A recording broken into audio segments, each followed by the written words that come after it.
देखो ये ख़राब रास्ते हैं, इधर से बाइक बहुत ही आराम से निकल जाती है। जिनको रोज़ का 30, 40, 50 किलोमीटर, 100 किलोमीटर भी राइड करना होता है, तो उनके लिए सीएनजी बाइक कैसी है वो भी डिस्कस करेंगे। Hello guys and welcome to एडवार मोटो राइड। तो आज के वीडियो में मैं आपको डिटेल्ड रिव्यू देने वाला हूँ बजाज की फ्रीडम 125 NG04 ड्रम वेरिएंट का। तो गाइस वीडियो में बने रहें, चैनल को सब्सक्राइब करो, बेल नोटिफिकेशन के ऑल ऑप्शन को क्लिक करो, इस वीडियो को लाइक करो, अपने दोस्तों के साथ शेयर करो। तो चलिए वीडियो स्टार्ट करते हैं। चैनल को सब्सक्राइब करें, बेल नोटिफिकेशन के ऑल ऑप्शन को क्लिक करें ताकि मेरे सारे वीडियोस की नोटिफिकेशन आप तक पहुंचे। सो गाइस पहले भी इसका रिव्यू आ चुका है अपने चैनल के ऊपर, लेकिन आज अपन डिटेल में रिव्यू करने वाले हैं। मतलब इसके अंदर मैं राइड करके भी बताऊंगा आपको और साथ ही साथ स्पेसिफिकेशंस भी बताऊंगा, राइड क्वालिटी, माइलेज, सब कुछ बताऊंगा आज के वीडियो में। तो सबसे पहले अपन स्टार्ट करेंगे लुक्स की बात करते हुए। तो यहाँ पर आपको लुक्स बहुत ही बढ़िया मिलते हैं टॉप मॉडल से, और ये बेस मॉडल जो है दिखने में बहुत ज़्यादा सिमिलर रहते हैं। कलर अलग आता है इसके अंदर, ये बेस वेरिएंट है, टॉप मॉडल ब्लू या ब्लैक कलर में मिलता है आपको। बाकी ये ग्रे और सिल्वर कलर कॉम्बिनेशन के साथ आता है, और येलो कलर की कॉम्बिनेशन भी आती है इसके अंदर, मतलब स्टिकर्स और फ्रीडम की ब्रांडिंग आती है बजाज के ब्रांडिंग के साथ। सामने भी आपको फ्रीडम की बैज मिल जाती है सस्पेंशन सेटअप के ऊपर। बाकी यहाँ पर देखने को मिल जाता है आपको हैलोजन हेडलाइट सेटअप। बाकी ब्लैक कलर का आपको यहाँ पर सस्पेंशन सेटअप का कवर मिलता है, और साथ ही साथ grey and silver colour combination के साथ मडगार्ड मिलेगा आपको। और यहाँ पर टायर के ऊपर पीले कलर के स्ट्राइप्स आते हैं येलो कलर के। पीछे आपको ग्रैब हैंडल भी येलो कलर में मिलता है, NG04 की ब्रांडिंग, और ये बाइक CNG है। साथ ही साथ अपन पीछे की प्रोफाइल की बात करें तो पीछे की प्रोफाइल भी आपको अच्छी मिलती है, टॉप वेरिएंट जैसी मिलती है। और पीछे आपको LED टेल लाइट मिल जाती है, इंडिकेटर बहुत ही क्यूट लगते हैं इसके। बाकी पीछे आपको टायर हगर मिलेगा जो कि कुछ ऐसा आता है, और पीछे थोड़ा पतला टायर मिलता है बेस वेरिएंट में। टॉप मॉडल में आपको थोड़ा मोटा टायर मिलता है, लेकिन यहाँ पर बेस वेरिएंट में पतला टायर देता है बजाज। बाकी यहाँ पर अपन साइड प्रोफाइल की बात करें तो यहाँ पर मैं आपको आराम से बताऊँगा, साइड प्रोफाइल कुछ ऐसी मिलती है CNG बाइक की जो कि अच्छी है। और यहाँ पर सिंगल पीस सीट मिलती है, राइडर हो या पिलियन कंफर्टेबल रहता है। और इस सेगमेंट में सबसे ज़्यादा कंफर्टेबल बाइक है अपनी फ्रीडम 125, और बहुत ही ज़्यादा जगह है इसके ऊपर। अगर लगेज कैरी करना है तो यहाँ पर हुक भी मिल जाते हैं आपको, जो कि CNG बाइक के अंदर बहुत ही पॉजिटिव पॉइंट बनता है। और अगर आप इसके ऊपर टूरिंग करना चाहते हैं तो यहाँ पर ये प्रैक्टिकल भी रहती है, क्योंकि पीछे लगेज कैरी कर सकते हैं, हुक से आप रस्सी बांध सकते हैं। और साथ ही साथ साइलेंसर का डिज़ाइन कुछ ऐसा मिलेगा आपको। और इसके अंदर 2 राइडिंग मोड्स आते हैं, एक पेट्रोल मोड और दूसरा है CNG मोड। बाकी अब चलेंगे इसके मीटर की तरफ। यहाँ पर आपको देखने को मिलता है ऑल डिजिटल मीटर, हाई लिखा हुआ आता है जैसे आप चालू करते हैं। बाकी इसके अंदर आपको देखने को मिलती है येलो कलर की बैकलाइट, और ओडोमीटर मिलता है आपको। और इधर आपको देखने को मिलता है मोबाइल चार्जिंग पॉइंट जो कि पीछे की तरफ है। बाकी स्पीडोमीटर, ओडोमीटर, ट्रिप मीटर और फ्यूल गेज मिलता है। यहाँ पर आपको देखने को मिलता है side stand indicator, CNG light, petrol light और इंजन वार्निंग लाइट मिल जाती है आपको। और साथ ही साथ यहाँ पर देखने को मिलता है आपको low beam, high beam light, indicator light, और यहाँ पर न्यूट्रल लाइट मिलती है आपको। दोबारा से ऑन करेंगे और इन्फॉर्मेशन बताएगा यहाँ पर हाई। बाकी बटन्स की बात करें तो राइट साइड में आपको सेल्फ स्टार्ट बटन मिलेगा, इंजन किल स्विच नहीं मिलता। और लेफ्ट साइड में passing switch, low beam, high beam button एक बटन में मिलता है। इसके नीचे petrol and CNG mode button मिलता है। इसके नीचे इंडिकेटर वाला बटन आता है, इसके नीचे हॉर्न आता है। तो हॉर्न आपको कुछ ऐसा मिलेगा जो कि ज़्यादा लाउड नहीं है। बाकी चाबी कुछ ऐसी मिलती है आपको, और रियर व्यू मिरर भी आपको अच्छे प्रैक्टिकल मिलते हैं इसके अंदर।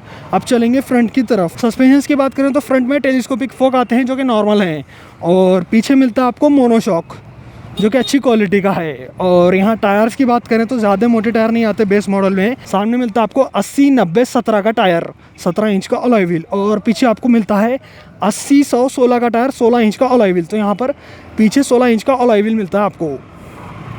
बाकी ब्रेक्स की बात करें तो ये ड्रम वेरिएंट है, तो आपको dual drum with combi braking system मिलता है। सामने 130 mm का डिस्क है, और पीछे की बात करूं तो पीछे आपको 110 mm का ड्रम ब्रेक मिलता है। मैं उम्मीद कर रहा था यहाँ पे थोड़ा बड़े ड्रम ब्रेक की, क्योंकि यहाँ पर 110 mm का ड्रम ब्रेक सफिशिएंट नहीं रहता। बाकी बात करेंगे इलेक्ट्रिकल्स की तो आपको हेडलाइट मिलती है हैलोजन, और इंडिकेटर भी हैलोजन मिलते हैं आपको। और हेडलाइट भी देखो आप, अभी ऑन नहीं हुई यार हेडलाइट। बाकी टेल लाइट आपको LED मिल जाती है यहाँ पर टॉप मॉडल जैसी। तो यहाँ पर इलेक्ट्रिकल्स भी आपको नॉर्मल मिलेगा बेस वेरिएंट के अंदर। ग्राउंड क्लियरेंस अच्छा मिलता है इसके अंदर जो कि है 170 mm का, 170 mm का ग्राउंड क्लियरेंस है with main stand, side stand, engine cut off sensor. तो ग्राउंड क्लियरेंस मेरे को पसंद आया। सीट हाइट बहुत ज़्यादा मिलती है इस बाइक की जो कि है 825 mm की। अगर आपकी हाइट 5 फीट 4 इंच से कम है तो आप आराम से इस बाइक को राइड नहीं कर सकते। 5 फीट 4 इंच से ज़्यादा हाइट है तो तब आप आराम से इस बाइक को राइड कर सकते हैं। बाकी प्रॉपर साइड गार्ड मिलता है, तो लेडीज़ वन साइड बैठ सकती हैं इस बाइक के ऊपर, और यहाँ पर आपको कंफर्ट अच्छा मिलेगा बाइक के ऊपर। इंजन की बात करें तो यहाँ पर वर्ल्ड का फर्स्ट सीएनजी इंजन मिलता है, जो कि है 125 CC air cooled single cylinder 4 stroke 2 valve BS6 phase 2 compliant fuel injected engine, जो कि मैक्स पावर निकालता है 9.5 PS की और मैक्स टॉर्क निकालता है 9.7 न्यूटन मीटर का विथ 5 स्पीड गियर बॉक्स। और माइलेज की बात करें तो यहाँ पर सीएनजी मोड में ये बाइक 100 किलोमीटर की रेंज देती है 1 kg में, और ये 2 kg का सिलेंडर है, तो यहाँ पर 200 किलोमीटर की रेंज मिलती है आपको। पेट्रोल की बात करें तो 65 का माइलेज है और 2 लीटर की टैंक कैपेसिटी है, तो यहाँ पर आपको 330-334 किलोमीटर की रेंज मिल जाती है अपनी सीएनजी बाइक से। तो माइलेज भी अच्छा है, इंजन भी अच्छा है। बाकी अब राइड करेंगे बाइक को, और बाइक के राइड के एक्सपीरियंस के बारे में मैं आपको बताऊँगा। तो यहाँ पर सबसे पहले अपन सीट हाइट देखेंगे। मेरी हाइट है 5 फीट 9 इंच। मेरा देखो भाई, बताता हूँ आपको, मेरा एक पैर आराम से पहुँच रहा है ये वाला, लेकिन यहाँ का पैर थोड़ा उठ रहा है, जैसे कि आप देख ही सकते हैं, परफेक्टली नहीं बैठ रहा। तो यहाँ पर अगर आपकी हाइट 5 फीट 4 इंच से कम है तो आप आराम से इस बाइक को राइड नहीं कर सकते। 5 फीट 4 इंच से ज़्यादा हाइट लगेगी आपको इस बाइक को राइड करने के लिए। बाकी यहाँ पर फुल डिजिटल मीटर ऑन, और ये बाइक है सीएनजी मोड के अंदर। अब देखो इसका साउंड, देखो भाई, सीएनजी में आपको परफॉर्मेंस उतनी ज़्यादा नहीं मिल पाएगी जितना पेट्रोल में मिलती है। बाकी यहाँ पर गियरबॉक्स की बात करें, गियरबॉक्स क्लिकी है और यूजेबल है। मैं कहूँगा 125 सीसी में one of the best gearbox है इस बाइक का। और बाइक के अंदर वाइब्रेशंस नहीं आ रहे हैं, इनिशियल पिकअप भी ठीक ठाक है। सीएनजी बाइक है, अब सीएनजी मोड में चलाएंगे तो थोड़ा पिकअप कम मिलेगा, लेकिन पेट्रोल मोड में अच्छा खासा पिकअप मिलता है इसके अंदर। 9.5 PS की पावर भी एक्सप्लोर करेंगे अपन।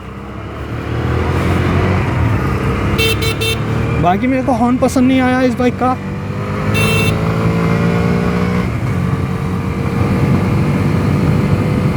देखो भाई, माइलेज के हिसाब से इसकी परफॉर्मेंस तो अच्छी है। मतलब 80 रुपये में 100 किलोमीटर का रेंज कोई और कंपनी ऑफ़र नहीं करती, सिर्फ बजाज ऑफ़र करता है, और इंडिया के बारे में सिर्फ बजाज सोचता है। ओहो, इतना तेज़ चलाने के बावजूद आपको वाइब्रेशंस नहीं मिलते इसके इंजन के अंदर, जो कि बहुत ही बढ़िया चीज़ है। बाकी यहाँ पर ब्रेक्स की बात करूँ तो डुअल ड्रम ब्रेक हैं, और सामने वाला ब्रेक अच्छा है, पीछे वाला ब्रेक ठीक ठाक मिलेगा, वो भी टेस्ट करेंगे अपन। बाकी परफॉर्मेंस चेक करो आप,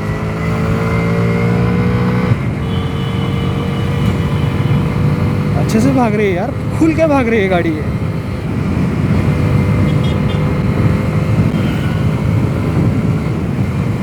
मेरे को गियरबॉक्स बहुत ज़्यादा पसंद आया इस बाइक का। क्लिकी गियरबॉक्स है, अटकता नहीं है गियर इसके अंदर, और क्लच भी लाइट है, कुछ बड़ा या फिर हार्ड नहीं है क्लच, अच्छी क्वालिटी का क्लच है। लाइट वेट है, लाइट वेट मतलब लाइट है, लाइट वेट नहीं है। बाकी बाइक का वेट बहुत ही ज़्यादा है 125 सीसी के हिसाब से। यहाँ पर मिलता है आपको 147.8 kg का कर्व वेट, जो कि 125 सीसी में सबसे ज़्यादा है, लेकिन इसकी वजह से स्टेबिलिटी अच्छी आती है। 125 सीसी में सबसे ज़्यादा स्टेबल चलती है ये बाइक, और साथ ही साथ NS का भी ऐसा ही रहता है नेचर। बाकी यहाँ राइड कंफर्ट की बात करें तो भाई यहाँ पर राइड कंफर्ट आपको अच्छा मिलेगा, क्योंकि यहाँ पर राइडिंग पोजीशन अपराइट है, और साथ ही साथ सीट भी आपको अच्छी मिलती है। मतलब सीट लंबी और चौड़ी है, और यहाँ पर कुशनिंग भी अच्छी दी है बजाज ने। बाकी यहाँ पर बहुत ही बड़ा स्पीड ब्रेकर है, यहाँ पर ग्राउंड क्लियरेंस टेस्ट होगा, नीचे कुछ नहीं लगा। तो 170 mm का ग्राउंड क्लियरेंस मैं कहूँगा डिसेंट है, 165 mm से तो ज़्यादा ही है, मेरे को वो अच्छा लगा। तो यहाँ पर ग्राउंड क्लियरेंस भी अच्छा है, और यहाँ पर टैंक की रेंज भी अच्छी मिलती है आपको, जो कि 2 kg की है। हैंडलिंग देख सकते हैं आप। यहाँ पर क्या है, टॉप मॉडल में ज़्यादा मोटे टायर मिलते हैं, ये है बेस वेरिएंट, तो यहाँ पर उतने मोटे टायर नहीं मिलेंगे। उसके बावजूद यहाँ पर ग्रिप कम नहीं रहती, अच्छी है ग्रिप, लेकिन अगर आप कॉर्नर करना चाहें तो इसके ऊपर नहीं कर सकते कॉर्नर। ओहो, बाकी ब्रेक टेस्ट भी यहीं पर करेंगे अपन। पीछे कोई है क्या? सामने वाला ब्रेक अच्छा है, सामने वाला ब्रेक अच्छा है। अब बात करेंगे पीछे वाले ब्रेक की।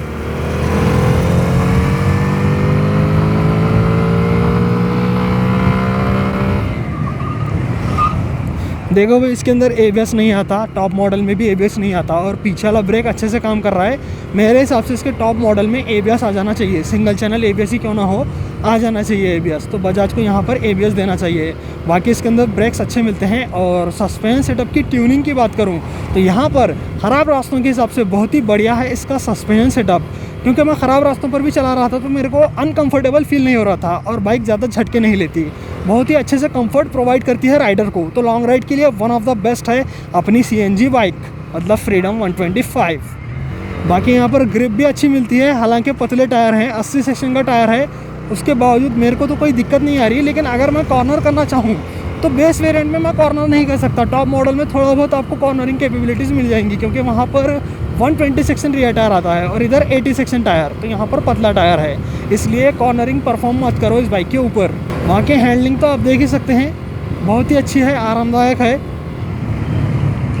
और पिलियन कंफर्ट भी आपको अच्छा मिलेगा। अगर आप डबल सीट टूरिंग करना चाहते हैं, पिलियन के साथ टूरिंग करना चाहते हैं, तो ये बाइक बहुत ही बढ़िया रहने वाली है आपके वास्ते। और यहाँ आपको हैलोजन हेडलाइट मिलती है इसके अंदर, जो कि बेस वेरिएंट में है। टॉप मॉडल में आपको एलईडी हेडलाइट मिल जाएगी। बाकी इंडिकेटर भी एलईडी आना चाहिए था इसके अंदर। ओहो, परफॉर्मेंस चेक करो आप। बाकी सीएनजी मोड में अच्छा खासा चला चुके हैं हम, अब चलाएंगे पेट्रोल मोड में। पेट्रोल मोड में डालने के लिए आपको बाइक का इंजन बंद करना पड़ता है, और यहाँ पर इंजन किल स्विच नहीं मिलता आपको, और ये पेट्रोल मोड में चली जाएगी, जा चुकी है पेट्रोल मोड में, जैसे कि आप देख ही सकते हैं। और पेट्रोल मोड में थोड़ा साउंड अलग आता है इस बाइक का। जैसे ही अपन पेट्रोल मोड में डालते हैं इस बाइक को, तो यहाँ पर पिकअप बदल जाता है, बाइक का नेचर बदल जाता है, यहाँ पर परफॉर्मेंस ज़्यादा आती है, और यहाँ पर माइलेज कम है। पेट्रोल मोड में ये बाइक 65 का माइलेज देगी, मतलब 105 रुपये लीटर आता है पेट्रोल, उसके अंदर आपको सिर्फ 65 का माइलेज मिलेगा। और यहीं अगर अपन सीएनजी में चलाएं तो 80 रुपये का 1 kg आता है सीएनजी, उसमें 100 किलोमीटर की रेंज मिलती है आपको। और यहाँ पर आप देख सकते हैं पेट्रोल उतना ज़्यादा भी नहीं है, इसलिए लाइट ब्लिंक कर रही है इसकी। बाकी परफॉर्मेंस अच्छी है पेट्रोल मोड के अंदर इस बाइक की, मतलब 125 सीसी के हिसाब से तो परफॉर्मेंस अच्छी लग रही है पेट्रोल मोड में। और पेट्रोल मोड में भी बाइक बहुत ज़्यादा स्मूथ चलती है। यहाँ पर आपको 9.5 PS की पावर मिलती है और 9.7 न्यूटन मीटर का टॉर्क मिलता है। 125 सीसी में सबसे ज़्यादा तो नहीं है, और थोड़ा कम लगा मुझे, लेकिन उसके बावजूद बाइक की पावर कम नहीं लगती। और यहाँ पर प्राइस के हिसाब से परफॉर्मेंस और फीचर्स आपको अच्छे मिलते हैं इस बाइक के अंदर, और कंफर्ट तो सबसे अच्छा मिलता है। साथ ही साथ यहाँ पर मेरे को मोबाइल चार्जिंग पॉइंट पसंद आया इस बाइक के अंदर, और थोड़ा बहुत कॉर्नर ट्राई कर रहा था मैं, तो यहाँ पर हमने किया पेट्रोल मोड का टेस्ट। बाकी अपन आ जाएंगे सीएनजी मोड के अंदर, क्योंकि सीएनजी इसके अंदर ज़्यादा है, पेट्रोल उतना ज़्यादा नहीं है। सिर्फ आपको एक बटन दबाना है, ये सीएनजी मोड में चली जाएगी। जैसे कि आप देख सकते हैं यहाँ पर लाइट ब्लिंक कर रही है, ब्लिंक नहीं चल रही है। तो यहाँ पर सीएनजी मोड में हम वापस आ चुके हैं, अब करेंगे यू टर्न।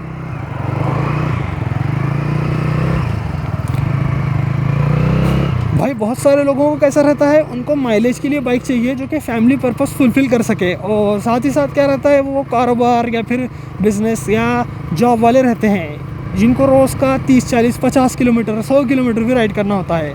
तो उनके लिए सीएनजी बाइक कैसी है वो भी डिस्कस करेंगे। तो भाई यहाँ पर क्या है, अगर आप उतना ज़्यादा राइड करते हैं तो आपको पावर की ज़रूरत नहीं है, तो आप सीएनजी मोड में डाल के इस बाइक को बहुत ही ज़्यादा लंबा जा सकते हैं। 200 किलोमीटर भी लगातार आप राइड करेंगे तो आप थकेंगे नहीं, इतना अच्छा कंफर्ट आता है इस बाइक का। और यहाँ पर क्या है, अगर आप बेस वेरिएंट लेंगे तो इसकी प्राइस है 1,19,000 रुपये, और ये राजयोग बजाज उदगीर शोरूम में है। और अगर आपको बजाज ब्रांड का कोई भी प्रोडक्ट खरीदना हो तो आप राजयोग बजाज उदगीर शोरूम को कांटेक्ट कर सकते हैं, या फिर विजिट कर सकते हैं। इनका कांटेक्ट नंबर और मैप लिंक आपको डिस्क्रिप्शन सेक्शन में मिल जाएगा। तो ये बेस वेरिएंट का प्राइस है 1,19,000 रुपये। अगर आप टॉप वेरिएंट लेते हैं तो उसका प्राइस देखने को मिलता है आपको 1,37,000 रुपये, लगभग इससे 18,000 महंगी आती है टॉप वेरिएंट।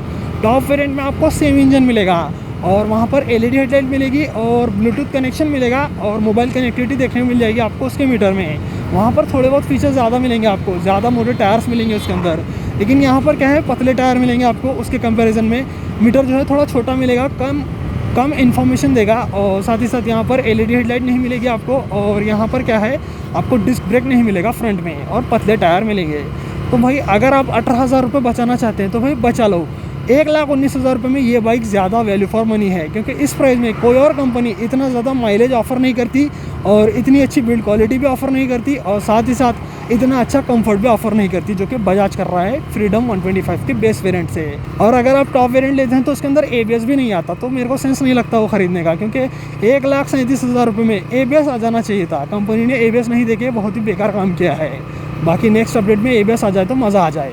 देखो ये ख़राब रास्ते हैं, इधर से बाइक बहुत ही आराम से निकल जाती है, पावर की भी कमी महसूस नहीं होती, अच्छे से निकलती है बाइक। बाकी आपको मैं साउंड सुनाऊंगा सीएनजी मोड में।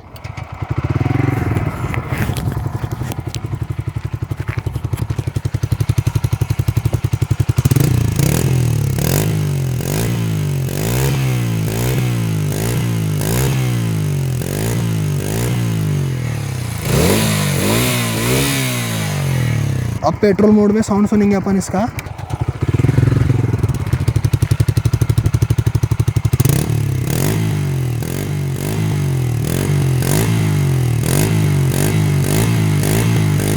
भाई अब बात करेंगे कंक्लूजन की, आपके लिए ये बाइक 1,19,000 रुपये में कैसी रहती है। तो यहाँ पर सबसे अच्छी चीज़ आपको कंफर्ट मिलेगा। Seat comfort one of the best है इस बाइक का, और यहाँ पर आपको बहुत ही लंबी चौड़ी सीट मिलती है, तो ये बढ़िया चीज़ है। दूसरी बढ़िया बात इसका माइलेज, जो कि CNG में 100 किलोमीटर पर kg का है, मतलब 80 रुपये में 100 किलोमीटर राइड कर सकते हैं आप इस बाइक को। दूसरा पॉजिटिव पॉइंट। तीसरे पॉजिटिव पॉइंट में आता है पेट्रोल मोड। अगर आपको पावर चाहिए तो आप पेट्रोल मोड में डालेंगे तो पावर भी मिलेगी, तो आप माइलेज प्लस परफॉर्मेंस दोनों का फ़ायदा उठा सकते हैं। और चौथी बढ़िया चीज़ देखने को मिलती है इसकी स्मूथनेस, जो कि इंजन से आती है। यहाँ पर आपको वाइब्रेशंस नहीं मिलते इसके इंजन से, बहुत ही ज़्यादा स्मूथ पावर डिलीवरी रहती है इसके इंजन की, और यहाँ पर 1% भी दिक्कत नहीं आई मेरे को चलाते टाइम। और बजाज के दूसरे बाइक्स में अच्छे खासे वाइब्रेशंस आते हैं, जो कि इसके अंदर नहीं है, तो यहाँ पर चौथा पॉजिटिव पॉइंट ये मिलता है। और पाँचवें पॉजिटिव पॉइंट में है इसका किक। यहाँ पर कंपनी किक देती है, जो कि बहुत ही बढ़िया है। कभी बैटरी ख़राब हो गई, कुछ प्रॉब्लम आ गई, तो आप किक की मदद से स्टार्ट कर सकते हैं इस बाइक को। और साथ ही साथ यहाँ पर अगले पॉजिटिव पॉइंट की बात करूँ तो यहाँ पर कंपनी ने दिया है फुल्ली डिजिटल मीटर। देखो भाई, सेमी डिजिटल नहीं है, फुल्ली डिजिटल है, और इन्फॉर्मेशन जितनी चाहिए उतनी बताता है। एक्स्ट्रा ऑर्डिनरी फीचर्स नहीं है बेस वेरिएंट में, टॉप वेरिएंट लेंगे तो उसके अंदर मिल जाएगा आपको। लेकिन मेरे को मीटर पसंद आया इसका, और साथ ही साथ यहाँ पर मोबाइल चार्जिंग पॉइंट मिलता है आपको। देखो भाई, टूरिंग के लिए बहुत बढ़िया बाइक है ये, क्योंकि यहाँ पर मोबाइल चार्जिंग पॉइंट मिलता है, कंफर्ट अच्छा मिलता है, हेडलाइट अच्छी है, और साथ ही साथ सस्पेंशन सेटअप की क्वालिटी भी अच्छी मिलती है। पीछे आपको मोनोशॉक मिलता है, जो कि 1,19,000 रुपये में सिर्फ इस बाइक के अंदर आता है, दूसरे बाइक्स में नहीं आता। अब नेगेटिव्स की बात करूँ तो भाई यहाँ पर क्या है, थोड़े पतले टायर्स मिलते हैं बेस वेरिएंट में। मेरे हिसाब से यहाँ पर 100 सेक्शन का रियर टायर आना चाहिए था बेस मॉडल में, क्योंकि टॉप मॉडल में 120 का आता है, तो यहाँ पर कम से कम पीछे 100 सेक्शन का टायर आ जाना चाहिए। और यहाँ पर क्या है, पीछे वाला ब्रेक सिर्फ 110 mm का है, यहाँ पर 130 mm का ड्रम ब्रेक आ जाए तो और अच्छा होगा, क्योंकि ये थोड़ा छोटा ब्रेक है और 130 mm का ड्रम ब्रेक थोड़ा बड़ा रहता है। तो यहाँ पर मेरे को ब्रेक पसंद नहीं आया, और पीछे वाला टायर भी थोड़ा पतला लगा। मेरी ये दो शिकायत हैं। बाकी मेरे को 1,19,000 रुपये में अपनी Bajaj freedom 125 NG04 drum variant एक वैल्यू फॉर मनी प्रोडक्ट लगता है। अगर आप टॉप वेरिएंट लेने का सोच रहे हैं और पैसे बचाना है तो इसकी तरफ जा सकते हैं। टॉप वेरिएंट में सिर्फ LED हेडलाइट मिलेगी आपको, ज़्यादा मोटे टायर मिलेंगे, और फुल डिजिटल मीटर में ब्लूटूथ कनेक्शन वगैरह मिलेगा। मेरे हिसाब से ये बाइक सबसे ज़्यादा वैल्यू फॉर मनी है 1,19,000 रुपये में। तो गाइज़, आज के वीडियो में मैंने आपको Bajaj freedom 125 NG04 drum variant का डिटेल रिव्यू दिया। आपको वीडियो कैसा लगा कमेंट सेक्शंस में बताना। ऐसे ही वीडियोस देखने के लिए चैनल को सब्सक्राइब करो, बेल नोटिफिकेशन के ऑल ऑप्शन को क्लिक करो, इस वीडियो को लाइक करो, अपने दोस्तों के साथ शेयर करो। आज के वीडियो में इतना ही, चलता हूँ, गुड बाय गाइस।